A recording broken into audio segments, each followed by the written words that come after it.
prédication ce matin, c'est pourquoi se contenter de peu?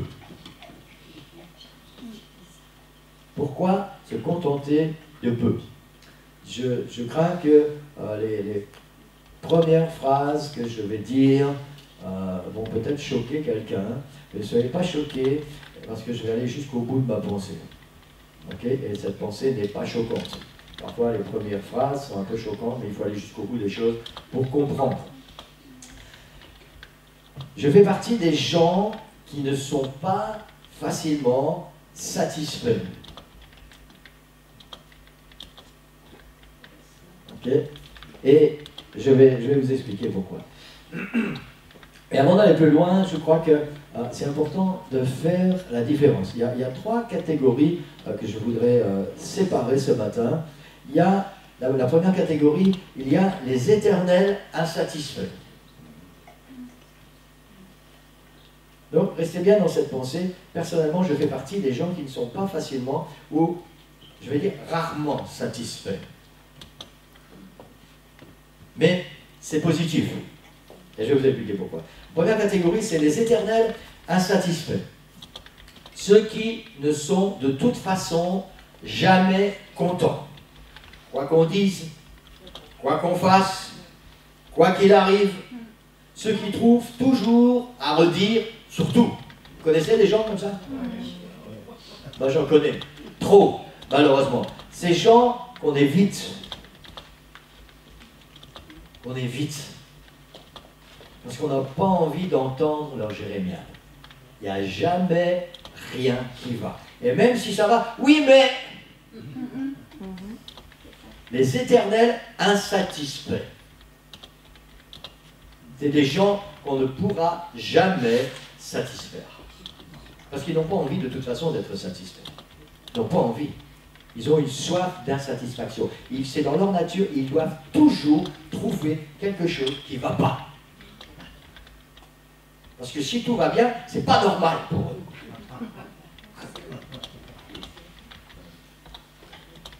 Il y a une autre catégorie, ceux qui se contentent de peu.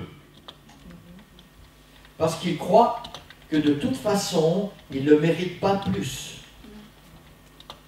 Il y a des gens comme ça qui pensent que s'ils ont peu, c'est parce qu'ils méritent peu.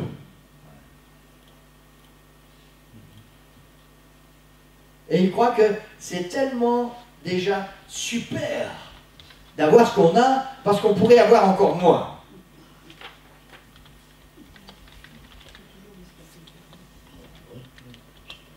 Ou des gens qui, tout simplement, ne sont pas disposés à faire des efforts pour avoir plus.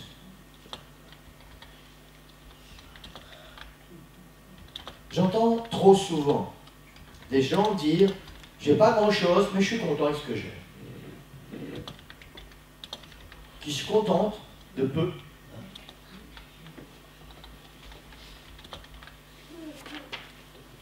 Et puis il y a une troisième catégorie,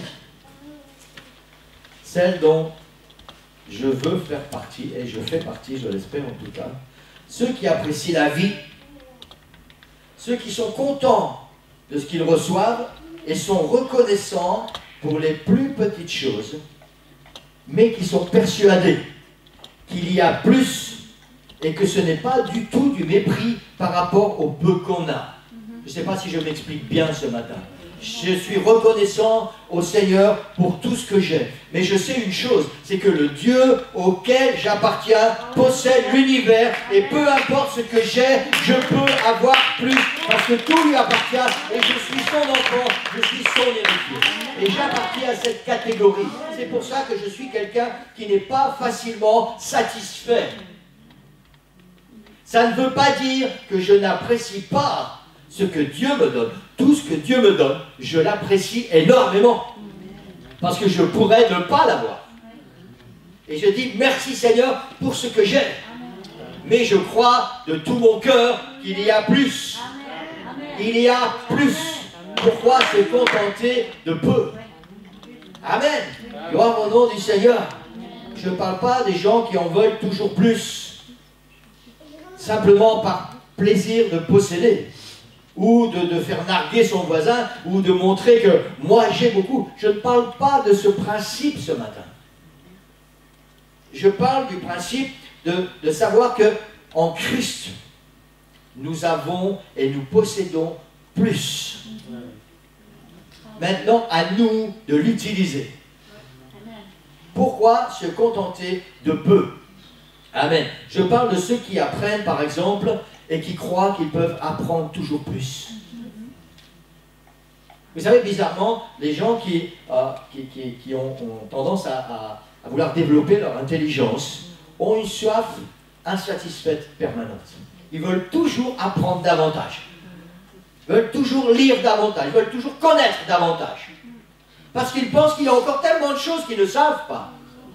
Et c'est une bonne chose d'être insatisfait dans ce domaine. Il y a des gens qui découvrent et qui croient qu'ils peuvent découvrir davantage. Il y a ceux qui partagent et qui pensent qu'ils peuvent partager plus. Il y a ceux qui croient que la vie peut être différente et qui font tous leurs efforts pour qu'elle le soit. Il y a ceux qui croient que tu peux toujours aller plus loin et toujours faire mieux. Un peu comme les chercheurs, j'ai pris quelques exemples, qui ont découvert les vaccins contre une maladie et qui ne se sont pas arrêtés là. Ils ont dit, si j'ai découvert un vaccin pour une maladie, je peux en découvrir un autre pour une autre maladie. Ceux qui croient, par exemple, je pense, si mes souvenirs sont bons, c'est Edison qui a inventé la première lampe. C'est Edison. Hein. Ceux qui pensent que cette première lampe, c'était merveilleux, mais on peut faire mieux, on peut faire une meilleure lampe qui va éclairer plus et qui va consommer moins. Amen. Je pense que c'est Louis Blériot, le premier homme qui a fait voler un petit avion. On a un professionnel dans la salle. Là. Je pense que c'est Louis Blériot, vous savez, un petit avion, je pense qu'il a traversé la Manche. Hein? Maintenant, on fait des avions, peut-être, je ne sais pas combien roule un Falcon, combien vole. On fait des avions qui volent à plus que 1000 km/h. Des avions qui peuvent transporter plusieurs centaines de personnes. Parce que ceux qui ont inventé l'avion n'ont pas cessé d'avoir envie d'améliorer. De savoir qu'on peut faire mieux, on peut avoir plus. Amen. Gloire au Seigneur. Amen. Ces hommes et ces femmes qui veulent toujours aller plus loin, envers et contre tout, parce qu'ils savent qu'il y a plus. Quelqu'un dit Amen. Amen. Alléluia. Gloire au Seigneur. Je ne pense pas tout savoir. Vous savez, quand j'ai écrit cette phrase, j'ai pensé un petit peu à Jean Gabin, pour ceux qui connaissent, qui sont une génération antérieure. Hein, je sais. Bon, on n'est pas la nouvelle génération quand même, on n'est pas la dernière fraîcheur. Je crois qu'il faut être réaliste. Hein, si on croit le contraire, quand on se regarde dans le miroir, il se charge de nous le rappeler en tout cas. Amen, c'est Jean Gabin qui dans cette chanson, il disait je sais, puis arrivé à la fin de sa vie, il dit je me rends compte d'une chose, c'est que je sais rien. Amen. Et je ne pense pas tout savoir, mais je sais au moins une chose. Et ça, je le sais. C'est que quand tu es satisfait, tu ne vas plus jamais aller plus loin. Quand tu es satisfait, tu ne vas plus jamais aller plus loin. Et au final, tu vas mourir parce que tu n'auras plus aucune ambition ni aucun désir. Ah. On ne parle pas ce matin d'un éternel insatisfait, de quelqu'un qui n'est jamais content. On parle de quelqu'un qui n'est jamais satisfait en sachant qu'il peut toujours avoir plus. Toujours aller plus loin. Toujours faire mieux. Toujours aider plus. Toujours être une bénédiction encore plus grande. Je parle de ça ce matin. Amen. Et je veux me mettre dans cette catégorie. L'âne avance à cause de la carotte qui est devant son nez. Vous savez que ça allait en faire rire quelques-uns. L'âne avance à cause de la carotte qui est devant son nez. Pour faire avancer un âne, on met une carotte. C'est comment on dit ça, l'image, merci, c'est l'image en tout cas. On met une carotte devant l'âne et l'âne avance. Donc ce matin, je ne vais pas dire que nous sommes des ânes hein, et qu'on a besoin de mettre une carotte devant notre nez, mais je veux qu'on puisse comprendre le principe de la carotte. Cette image signifie que, voilà, l'âne voit la carotte, il veut cette carotte. Et il avance, et au fur et à mesure qu'il avance, la carotte avance, mais il veut cette carotte, donc il va continuer d'avancer.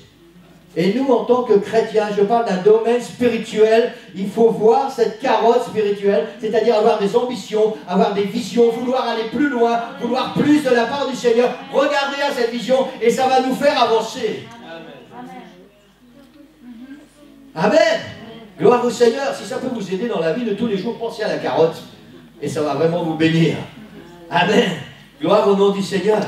Amen. Peu importe le chemin que tu as déjà parcouru ou les bénédictions que tu as déjà reçues, il y a quelque chose de plus pour toi.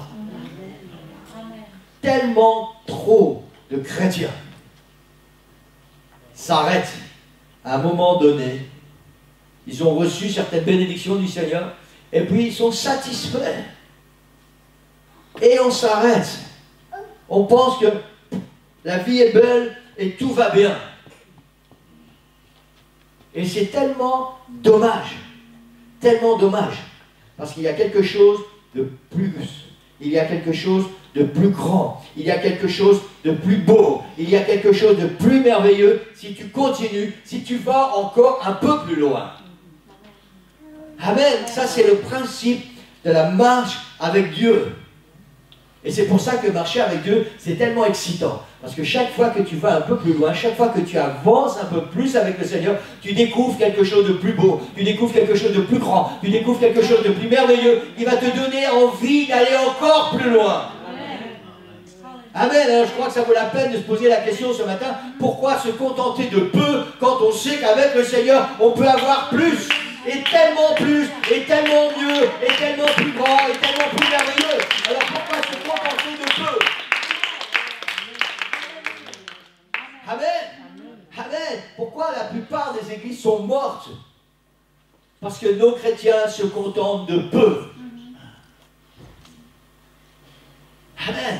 Et quand on se contente de peu, on est satisfait. Et quand on est satisfait, on n'a plus envie de rien. Et quand on n'a plus envie de rien, c'est le début de la mort. C'est le début de la fin. Amen. C'est seulement ceux qui ont envie, c'est seulement ceux qui veulent plus, c'est seulement ceux qui ont des visions, c'est seulement ceux qui veulent voir quelque chose de nouveau, qui vont aller de l'avant. Amen. Et qui vont voir des choses extraordinaires dans leur vie. Amen. Gloire au Seigneur. Amen. Alléluia. J'ai pris 3 exemples ce matin pour illustrer cette pensée, pourquoi se contenter de peu. Le premier exemple, c'est dans l'évangile de Luc, chapitre 17, et on va lire les versets 11 jusqu'à 19. Jésus, se rendant à Jérusalem, passait entre la Samarie et la Galilée. Comme il entrait dans un village, 10 lépreux vinrent à sa rencontre. Se tenant à distance, ils élevèrent la voix et dirent « Jésus, Maître, aie pitié de nous !» Dès qu'il les eut vus, il leur dit « Allez vous montrer au sacrificateur. » Pendant qu'ils y allaient, il arriva qu'ils furent guéris. L'un d'eux, se voyant guéri, revint sur ses pas, glorifiant Dieu à haute voix. Il tomba sur sa face aux pieds de Jésus et lui rendit grâce. C'était un Samaritain. Jésus, prenant la parole, dit « Les 10 n'ont-ils pas été guéris? Et les 9 autres, où sont-ils? Ne s'est-il trouvé que cet étranger pour revenir et donner gloire à Dieu? » Puis il lui dit « Lève-toi, va, ta foi t'a sauvé. » Amen. Ici, c'est une histoire vraie, ce n'est pas une parabole, c'est une histoire vraie. 10 lépreux viennent à la rencontre de Jésus, se tiennent à distance, parce qu'un lépreux ne peut pas venir au contact d'une personne qui n'est pas lépreuse. On dit lépreuse? Ok. Et ils demandent à Jésus de les guérir. Jésus les envoie se montrer au sacrificateur. La Bible dit que pendant qu'ils vont, ils sont guéris. 10. 10 lépreux, avec la même maladie, qui reçoivent le même ordre de Jésus, qui font le même chemin. Un, la Bible dit, un, se voyant guéri, et retourner voir Jésus. Un, sur les 10, a reçu une bénédiction, mais il n'a pas été satisfait de cette bénédiction. Il a reçu une bénédiction physique, mais il est retourné voir Jésus parce qu'il voulait quelque chose en plus de Jésus. Et il a reçu ce qu'il est allé chercher quand il a fait demi-tour, parce qu'en plus d'être guéri, Jésus l'a sauvé. Il lui a dit, ta foi t'a sauvé. Jésus n'a pas dit, ta foi t'a guéri. Hein? Jésus a dit, ta foi t'a sauvé. Il y a quelque chose de plus dans ton cœur que j'ai vu et qui te donne le salut. Cet homme a voulu plus. Ils étaient 10.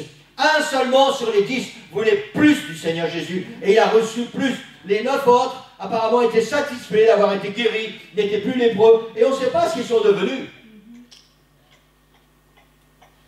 Peut-être ils étaient dans cette foule. Il y en a qui se regardent avec sa tutute là. Peut-être ils étaient dans cette foule qui ont dit à Pilate, crucifie-le. On ne sait pas ce qui s'est passé. Mais un seul voulait plus. Un seul ne s'est pas contenté de peu. Il savait qu'il pouvait avoir plus s'il revenait dans la présence du Seigneur. En plus, ce qui était merveilleux, c'est que maintenant qu'il n'était plus lépreux, il pouvait s'approcher tout près du Seigneur. Il pouvait même le toucher. Il pouvait même le toucher. Amen. Alléluia. Gloire au Seigneur. Je ne sais pas dans quelle catégorie on se situe ce matin. Et vous savez quoi? La meilleure catégorie, c'est ce seul homme qui, se voyant guéri, est retourné voir Jésus. Il a voulu plus. Il ne s'est pas contenté de ce qu'il a reçu. Il n'était pas satisfait avec seulement un peu. Il a voulu plus. Amen. Gloire au Seigneur. Alléluia. Alléluia. Et c'est tellement merveilleux pour ceux qui veulent plus. Je ne sais pas ce qu'il y a dans vos cœurs ce matin. Je ne sais pas quel est votre tempérament, votre caractère, votre être intérieur. Moi, je suis quelqu'un qui n'est jamais vraiment satisfait. Jamais vraiment satisfait. Je veux toujours plus parce que je sais qu'il y a moyen d'avoir plus. Je sais que si tu fais rien, que tu es satisfait, tu vas rester comme tu es. Et moi, je ne suis pas quelqu'un qui est facilement satisfait. Et c'est aussi dans la vie spirituelle comme ça, l'Église. Je suis quelqu'un qui n'est pas facilement satisfait. Je veux toujours plus. C'est pour ça que je suis un pasteur qui râle tout le temps. Je suis un pasteur qui vous pousse, qui vous spie, qui vient vous secouer. Parce que je ne suis pas satisfait. Je sais qu'il y a plus. Et je voudrais que chacun de nous, on puisse goûter ce plus que le Seigneur a. Amen. Pour découvrir la gloire du Seigneur. Amen. Amen. Un autre exemple ce matin. Et je pense que tout le monde connaît ça. Même les gens qui ne lisent pas la Bible connaissent cette histoire. Hein, un jour, Jésus est avec ses disciples, il est sur une montagne, et puis il y a une grande foule qui arrive, et Jésus commence à enseigner cette foule. Et puis, toute la journée, Jésus enseigne la foule. Et le soir vient, et puis ces gens n'ont rien mangé. Et Jésus dit à ses disciples, donnez-leur à manger. Si, nous on connaît l'histoire, hein. Les disciples, vous savez, c'était une montagne, grande montagne, parce qu'en réalité, il y avait 5000 hommes, plus les femmes et les enfants. Donc il fallait déjà une sacrée montagne pour mettre tous ces gens. Hein. 5000 hommes, plus les femmes et les enfants. Un disciple, il dit à Jésus, il faut les renvoyer, parce que maintenant ils doivent manger. Jésus va dire, donnez-leur à manger. Peut-être les disciples, ils ont dû dire, quelque chose qui ne va pas bien chez Jésus, là, maintenant. Hein. Et on connaît l'histoire. Il y a un petit garçon, c'est pas pourquoi, ce petit garçon, il vient voir un disciple, et il dit, hey, moi j'ai 5 pains et 2 poissons. C'était juste assez pour lui, c'est ce que sa maman lui avait préparé. Et il y a 5000 hommes, plus les femmes et les enfants. Et Jésus dit, ah, c'est parfait, nickel, faites-les asseoir. Et les disciples les font asseoir, Jésus prie, commence à rompre le pain, les poissons, et tout le monde a mangé, et ils sont partis avec 12 paniers.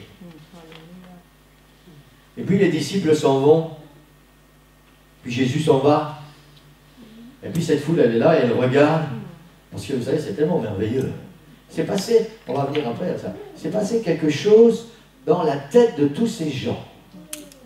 Ils ont déjà entendu que Jésus fait des miracles, ils ont entendu un tas de choses sur Jésus, et là, voilà que Jésus, il prend un pain, il prend le pain, il coupe, et le pain, il diminue jamais. Et je suis certain que tous ces gens, ils étaient là. Mais comment il fait ça, lui? Hein? Je sais pas si vous avez déjà essayé d'imaginer la scène. Jésus est plus haut, là, sur la montagne, et tous les gens voient ça. Jésus prend le pain, et il coupe, et ça finit jamais. Voilà, et encore du pain, et encore du pain, et encore du pain, et encore, et encore, et encore, et encore. Et il se passe quelque chose dans la tête de ces gens. Mais c'est génial! Alors ils surveillent. Il ne faut surtout pas qu'on laisse Jésus s'en aller. Là. Et puis les disciples partir, ils voient que Jésus ne part pas avec les disciples. Et puis le matin arrive. Et ces gens, ils veulent à tout prix retrouver Jésus. Alors ils prennent des barques, parce qu'ils ont vu que les disciples prenaient la barque. Ils prennent des barques, ils vont de l'autre côté de la mer, et ils arrivent à Capernaum. Et là, ils voient Jésus. Et ils disent à Jésus, mais comment tu es arrivé ici? Et là, Jésus leur fait une réflexion qui vaut la peine de s'y arrêter. Dans Jean 6, verset 26, Jésus leur dit, en vérité, je vous le dis, vous me cherchez, non pas parce que vous avez vu des miracles, mais parce que vous avez mangé des pains et que vous avez été rassasiés. La vérité, aussi étrange que cela puisse paraître, c'est que cette foule avait des ambitions. Contrairement à ces lépreux qui ont été guéris, qui ont été satisfaits avec ça, cette foule, elle avait des ambitions. Si vous lisez le contexte, c'est dans l'évangile de Jean, chapitre 6, elle voulait faire Jésus roi. Mais ses ambitions n'étaient pas pures. Cette foule voulait faire Jésus roi. Elle voulait que Jésus soit toujours là, à ses côtés, pour une seule raison. Pour que Jésus leur donne à manger. Du pain et des poissons. Mais ce n'était pas seulement parce que Jésus devait leur donner du pain. C'est parce que, comme Jésus allait leur donner du pain, eux n'avaient plus rien à faire. Plus besoin d'aller bosser, Jésus allait leur donner à manger.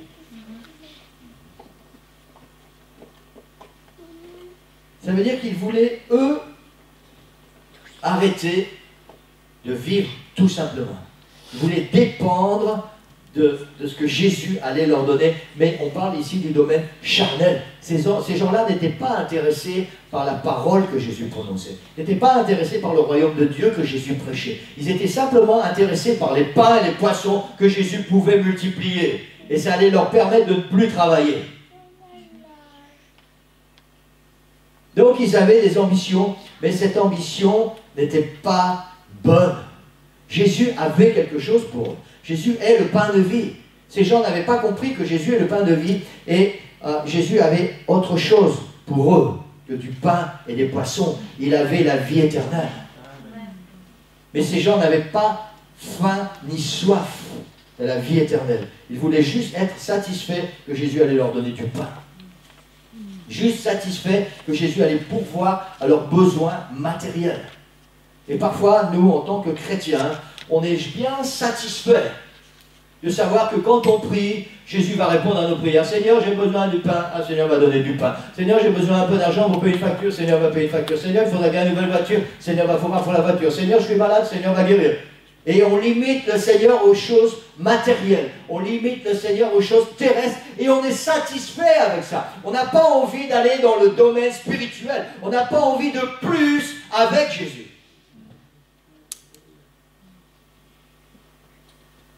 C'est ce que Jésus leur a dit.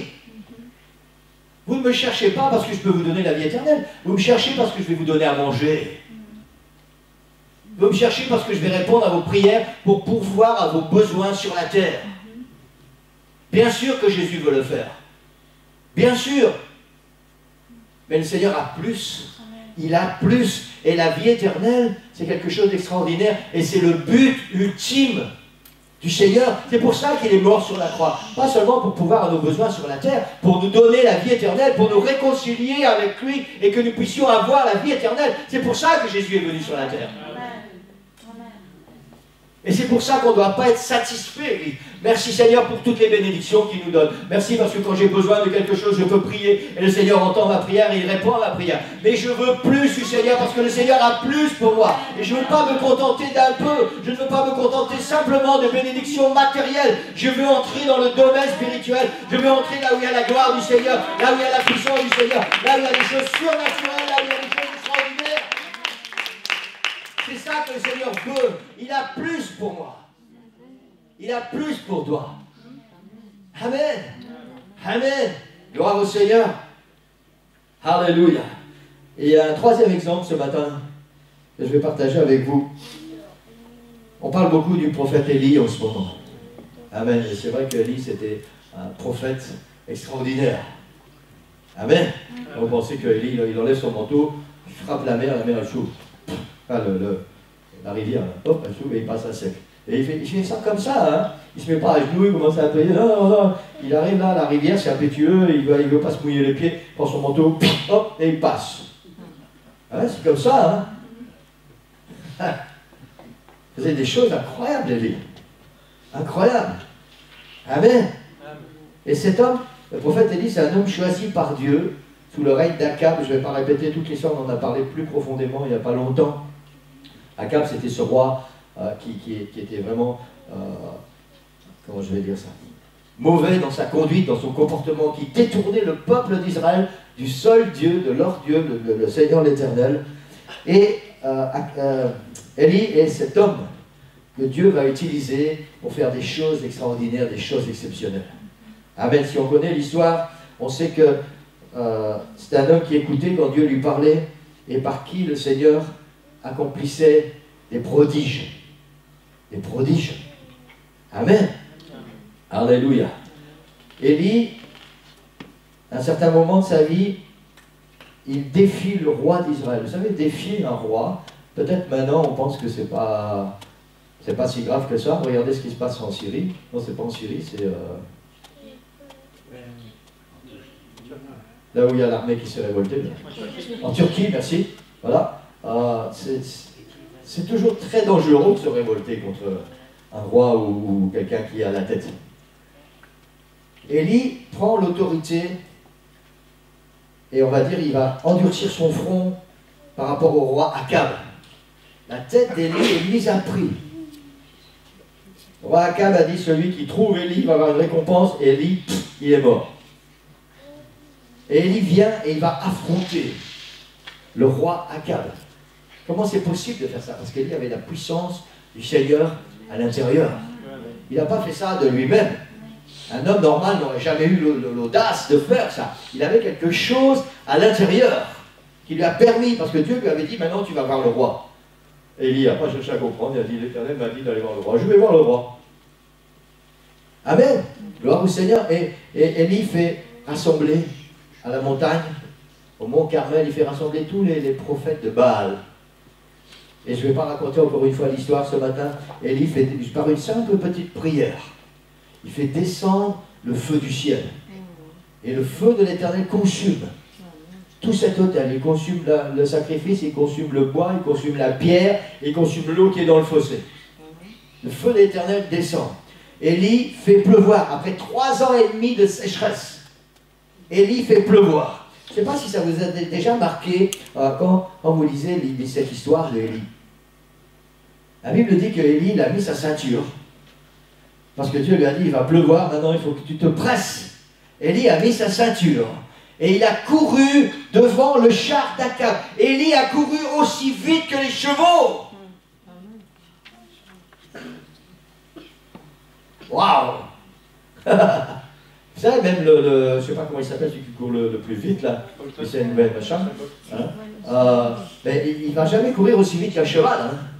Élie a couru aussi vite que les chevaux. Et je pense que les chevaux devaient courir très vite, parce qu'ils étaient en haut sur la montagne, et maintenant avec le char, ils descendaient pour aller en ville. Donc les chevaux devaient courir vite, et Élie courait devant les chevaux. Il faut quelque chose de tellement puissant de la part de l'Éternel pour arriver à faire ça. Amen. Élie n'était pas un homme comme un autre. Il avait une puissance, il avait une onction, il avait quelque chose qu'il avait reçu de l'Éternel qui était extraordinaire. Et après tout ça, Après tout ça, cet homme, ce grand homme, il se barre, il se cache à cause d'une femme, la reine Jézabel. Parce qu'elle a dit, mais non, c'est toi qui vas mourir. Et Élie s'enfuit, la Bible dit, il s'enfuit dans le désert et il demande la mort. La raison, c'était quoi? Je pense que certainement, Élie pensait que Dieu avait fini avec lui.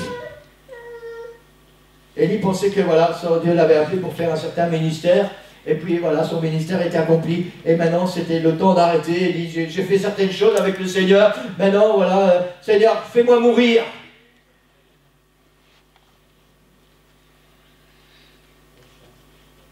Et vous savez quoi? Dieu n'en avait pas fini avec Élie. Même si Élie pensait qu'il avait déjà fait certaines choses, et ah ben voilà, c'est-à-dire, tu vois, même si je meurs maintenant, j'ai fait quand même pas mal de choses dans ma vie.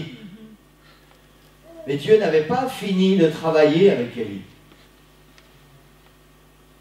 La Bible dit que Élie, on va lire ça dans 1 Roi chapitre 19, versets 5 jusqu'au 8. Élie se coucha et s'endormit sous un genêt. Voici un ange le toucha et lui dit, lève-toi, mange. Il regarda, il y avait à son chevet un gâteau cuit sur des pierres chauffées et une cruche d'eau. Il mangea, but, puis se recoucha. L'ange de l'Éternel vint une seconde fois, le toucha et dit, lève-toi, mange, car le chemin est trop long pour toi.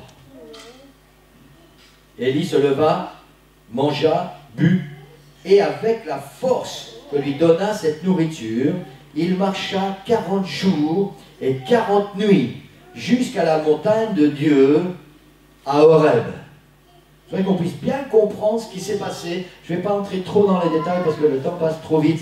Mais je voudrais qu'on puisse bien comprendre ce qui s'est passé. Élie est complètement découragé. Il pense que voilà, il a reçu déjà tellement de choses du Seigneur. Il est satisfait avec ce qui s'est passé dans sa vie. Et il dit, Seigneur, voilà, maintenant, on va mettre un point final avec ça. Je vais m'endormir sous cet arbre, sous le genêt, et tu peux reprendre ma vie. Et il s'endort. Alors un ange vient et le secoue un peu. L'ange lui dit, lève-toi, mange. Et vous savez quoi? En plein désert, Dieu a préparé un repas pour Élie. Un gâteau cuit sur des pierres chauffées. Hein? C'était pas la fée Carabosse qui est venue et qui a préparé des choses. Dieu a préparé un repas en plein désert pour Élie. Un gâteau cuit sur des pierres chauffées et de l'eau fraîche. Vous savez quoi? Élie, il est tellement... il pense que c'est fini. Il est satisfait. Il n'est même pas attiré avec ça. Il se lève, il mange, il boit, et il se recouche, il s'endort. Amen. Et la Bible dit, l'ange de l'Éternel est venu une seconde fois pour le secouer. Et dit, Élie, lève-toi, mange et bois. Mais cette fois-ci, la parole de l'Éternel va plus loin. Car le chemin qui reste à faire est trop long pour toi. Tu dois manger et tu dois boire parce que j'en ai pas fini avec toi. Il y a encore quelque chose qui t'attend. Tu dois aller plus loin. Tu as encore un travail à faire. C'est pas le moment de baisser les bras. Et la Bible dit, Église, Élie s'est levé. Il a mangé, il a bu et avec la force que lui a donné cette nourriture. Vous savez, c'est pour ça que ce n'était pas la nourriture de la fée Carabosse. C'était la nourriture qui vient du ciel. Parce qu'avec un pain chaud et un peu d'eau, Élie a marché pendant 40 jours et 40 nuits jusqu'à la montagne de Dieu. Avec la force que lui a donné cette nourriture, Élie a marché jusqu'à la montagne de Dieu. Et ça aussi, Église, c'est tout un symbole. Cette montagne où Élie est arrivé, c'est cette montagne où Dieu est apparu à Moïse dans le buisson ardent. Cette montagne extraordinaire, cette montagne tellement mystique où il se passe des choses extraordinaires, sœur Linda. Cette montagne où Dieu est apparu à Moïse dans le buisson ardent. Il y a un buisson là, il y a plein de flammes et le buisson ne se consume pas. Et Moïse il regarde et il dit mais c'est pas normal, il se passe quelque chose de pas normal ici. Cette même montagne, quand Moïse est monté pendant 40 jours, où le doigt de Dieu a écrit lui-même, a gravé sur des pierres les 10 commandements. La Bible dit Élie est arrivé à la montagne de Dieu, à Horeb. Et là, il s'est passé quelque chose d'extraordinaire, Église. Dieu est apparu à Élie. Élie a eu une relation directe, personnelle avec Dieu, comme très peu d'hommes l'ont eu. Très peu d'hommes l'ont eu. Parce que Dieu n'avait pas fini avec Élie.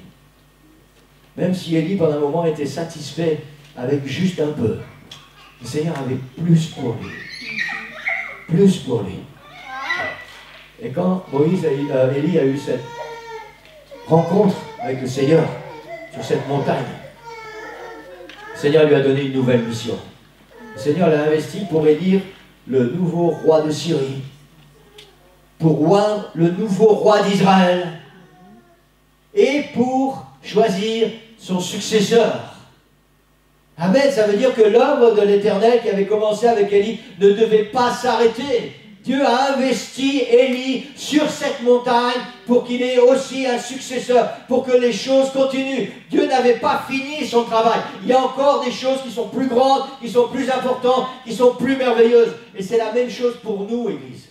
C'est la même chose pour nous. Pourquoi se contenter de peu quand on peut avoir tellement plus? Tellement plus. Amen. Je ne sais pas ce qu'il y a dans vos cœurs ce matin. Vous savez, une des armes favorites du diable, c'est soit de nous faire croire que ouais, tu as déjà fait quelque chose avec le Seigneur, tu as déjà fait quelques trucs, c'est déjà pas mal, mais tu ne peux pas aller plus loin. Après, tu n'es plus compétent pour ça. Et alors on se contente de ce qu'on a reçu. On est satisfait. Satisfait. Dans notre église, et ces personnes ne sont pas là ce matin, malheureusement. Il y a plusieurs personnes qui avaient des rêves, des visions, des ambitions, des désirs pour servir Dieu. Et puis on ne sait pas pourquoi.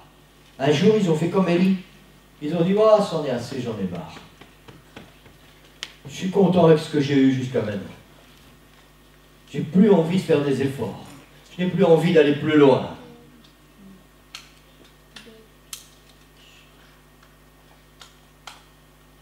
Et quand on n'a plus envie, Église, on va mourir. Et on va empêcher l'Église d'être bénie. Amen. Amen.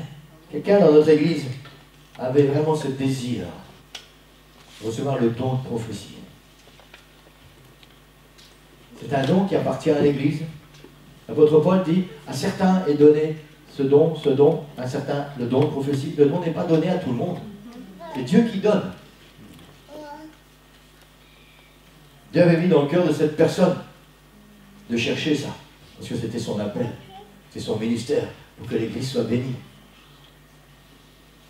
Personne, elle a cherché un peu, et puis après, elle a été satisfaite avec ce qu'elle avait reçu avant. Et elle a arrêté de chercher, elle n'a jamais reçu. Et l'Église est toujours sans quelqu'un qui a le don de prophétie. Parfois, on peut penser que notre marche avec Dieu ne va influencer que nous. Peut-être Élie pensait que, quand il a dit au Seigneur, oh, j'en ai marre. Reprends-moi, Seigneur, je vais mourir, j'en ai fait assez. De toute façon, j'ai quand même béni tous les gens qui étaient là. J'ai tué tous les faux prophètes.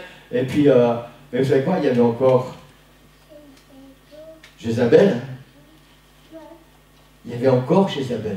Il y avait encore un travail à faire. Il y avait une continuité. Il fallait que le peuple de l'Éternel, qui avait dit sur cette montagne, c'est l'Éternel qui est Dieu. Il fallait que ce peuple continue à nouveau à marcher avec le Seigneur. Et pour ça, il fallait un nouveau roi en Israël. Et Dieu allait appeler Élie pour qu'il oigne ce nouveau roi, qui allait conduire le peuple. Amen. Dieu a appelé Élie pour qu'il oigne son successeur, qui allait diriger le roi, qui allait conseiller le roi, qui allait être prophète sur le peuple d'Israël. Parfois, nous pensons que notre satisfaction spirituel ne regarde que nous. C'est pas vrai, Église. C'est pas vrai. Parce que le Seigneur a plus, il a des projets pour nous, car je connais les projets. Amen. Des grands projets. Parce qu'il est un grand Dieu. Et dans les grands projets du Seigneur, nous sommes impliqués et ceux qui nous entourent en font partie. Et chaque fois que nous sommes satisfaits de ce que le Seigneur nous a donné, chaque fois qu'on dit « Oh, mais c'est bien, voilà, moi je viens maintenant à mon petit culte le dimanche, tranquille, peinard, le reste, il y a bien d'autres qui vont s'occuper. » Alors chaque fois, nous allons passer à côté des bénédictions que Dieu a pour nous. Et nous allons empêcher forcément quelqu'un de recevoir une bénédiction parce que notre ministère en dépend. Ah, c'est le contraire. Amen. Je ne sais pas ce qu'il y a dans nos cœurs ce matin, et je finis de prêcher, je dis de venir au piano si tu peux. Si tu veux. Les deux, si tu peux, si tu veux. Amen, merci Seigneur pour Cindy. Imaginez si on n'avait pas la batterie, on n'avait pas le piano ce matin, on n'avait pas un olive derrière. Hein? Peut-être le Seigneur a envoyé 3 anges. Mais bon, on en a 2 aujourd'hui, donc c'est bien, merci Seigneur. Amen. C'est pas ce qu'il y a dans nos cœurs, Église. Parfois c'est les gens qui nous entourent qui influencent nos décisions. Élie, il n'a pas eu peur du roi Akab, il n'a pas eu peur des 450 faux prophètes. Imaginez, ils étaient 450. Il n'a pas eu peur d'eux. Comme David n'a pas eu peur de Goliath. Et Élie se sauve devant une femme. Et vous savez quoi? En plus, cette femme, elle n'avait rien à faire en Israël. Elle n'avait même pas le droit d'être reine. C'était une étrangère, c'était une femme impie qui avait amené des idoles. Elle n'avait même pas sa place au milieu du peuple d'Israël. Et voilà qu'elle était la femme du roi. Elle occupait une place illégitime. Et Élie a eu peur de cette femme. Cette femme a influencé le comportement et la décision d'Élie. Une femme qui n'avait rien à voir avec lui. Parfois, des gens qui n'ont rien à voir avec nous, rien à voir avec notre marche avec Dieu, rien à voir avec notre vie spirituelle, qui n'ont même pas le droit de s'occuper de nos affaires, vont influencer nos décisions, vont influencer notre comportement et vont stopper notre marche avec Dieu. Parce qu'on va écouter cette voix. Élie savait très bien que cette femme, Jézabel, c'était une prêtresse des faux dieux. Elle n'avait aucun pouvoir, elle n'avait aucune autorité. Il savait que la seule autorité, elle vient du Dieu puissant, l'Éternel, celui qui a fait descendre le feu sur cette montagne et qui lui a donné le pouvoir de tuer tous ces faux prophètes. Élie savait ça très bien. Et pourtant, il a eu peur de cette femme.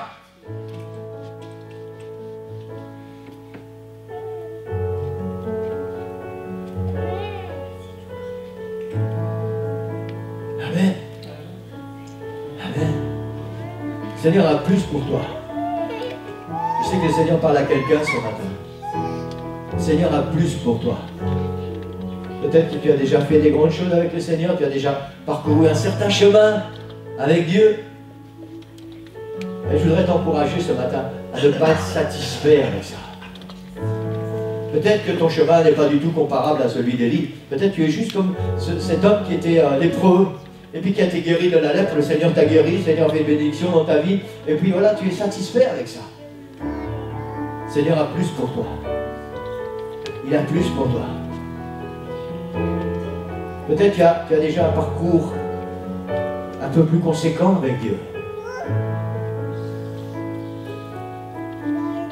Et pour une raison ou pour une autre, un jour tu t'es stoppé. Vous savez, l'apôtre Paul dit cette phrase, il parle comme ça à l'église de Galate. Il dit, vous couriez bien. Qui vous a arrêté? Vous couriez bien. Vous étiez sur le bon chemin, sur la bonne voie. Vous étiez dans les plans de Dieu. Qui vous a arrêté? Et il continue, il dit, cette influence ne vient certainement pas de celui qui vous a appelé. Ça veut dire que si cette influence ne vient pas de Dieu, si le fait que tu as arrêté, ne vient pas de Dieu, alors ça vient du diable. Amen. Le Seigneur parle à quelqu'un ce matin. Je ne sais pas où tu en es dans ta vie spirituelle.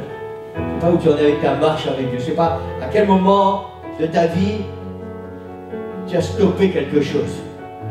Peut-être que tu étais simplement en recherche de Dieu. Et puis à un moment, tu as arrêté de chercher plus du Seigneur. De vouloir plus du Seigneur. Peut-être que tu as déjà commencé à servir le Seigneur. Et puis pour une raison ou pour une autre, peut-être même que tu ne sais même pas pourquoi. Un jour, tu as arrêté de vouloir aller plus loin. Tu as arrêté de vouloir plus. Tu es satisfait avec ce que tu es. Alors laisse-moi te dire ce matin que ça n'est pas la volonté de Dieu. Le Seigneur a tellement plus pour toi. Tellement plus. Plus de joie, plus de paix, plus de bonheur. Et en plus de tout ça, le Seigneur veut t'utiliser pour son royaume. Il veut t'utiliser. Le Seigneur a un ministère pour toi. Il veut faire de toi quelqu'un de grand, quelqu'un de puissant. Alors il ne faut pas écouter ces voix qui te disent que tu as déjà fait assez. Que de toute façon tu n'es pas capable, tu n'es pas compétent, tu n'as pas les armes nécessaires. David n'avait pas les armes nécessaires pour combattre Goliath. Il avait juste une fronde et un petit caillou contre un géant homme de guerre. Il n'avait pas les armes nécessaires. Tout ce qu'il avait, et c'était tout ce qui était nécessaire, c'était la puissance du Seigneur dans sa vie. C'était obéir à la voix du Seigneur. Amen. Parfois on pense que... Parfois ça m'arrive de penser ça, vous savez. Je dis, Seigneur, je vais bientôt avoir 60 ans. J'ai travaillé toute ma vie pour toi. Enfin, depuis que je t'ai donné mon cœur, depuis l'âge de 20 ans, ça va faire bientôt 40 ans que je sers le Seigneur avec mon épouse.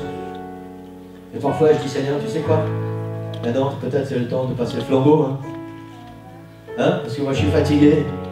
Parfois je vais sous un genêt, comme ça, dans le désert. Et je dis, Seigneur, tu sais quoi? Maintenant, tu trouves quelqu'un d'autre. Je ne sais pas ce qui se passe dans votre cœur. Je ne sais pas ce qui se passe dans votre vie. Mais je sais une chose, Église. Le Seigneur a quelque chose de plus grand pour toi. Quelque chose de plus puissant pour toi. Le Seigneur veut une fille plus merveilleuse pour toi. Quelque chose de plus extraordinaire.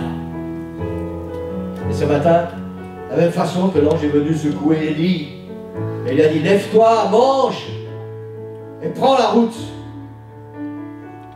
Le Seigneur te dit la même chose ce matin. Lève-toi, mange, viens à la table du roi, viens manger ma puissance, viens manger mon esprit, viens recevoir de ma puissance là maintenant, et tu vas prendre la route, parce que le chemin est encore long, le chemin est encore long, il y a encore beaucoup de choses pour toi. Tu dois aller sur la montagne à Horeb, tu dois me rencontrer, tu dois faire une expérience personnelle et puissante et vibrante avec moi, et après j'ai encore du travail pour toi. Le Seigneur dit à quelqu'un ce matin, lève-toi, mange et bois, car le chemin est encore long. Il y a encore beaucoup de travail pour toi. Mais tu ne pourras pas aller là-bas si tu ne manges pas, si tu ne bois pas, si tu ne viens pas dans ma présence et recevoir la puissance de mon esprit. En d'autres termes, le Seigneur dit à quelqu'un ce matin, je veux te remplir de ma puissance. Je veux te remplir de mon esprit. Tout ce que tu as à faire, c'est de venir et de dire, Seigneur, me voici. Me voici, Seigneur, remplis-moi. Remplis-moi de ta présence. Remplis-moi de ta puissance. Je voudrais qu'on puisse tous fermer les yeux maintenant. Pour ceux qui veulent, vous pouvez vous lever. Ceux qui veulent, vous pouvez aussi venir ici à l'hôtel. L'hôtel est ouvert. Amen. Je voudrais qu'on puisse entendre cette voix du Seigneur qui nous parle ce matin. Le Seigneur dit à quelqu'un, lève-toi, mange, et ensuite prends la route.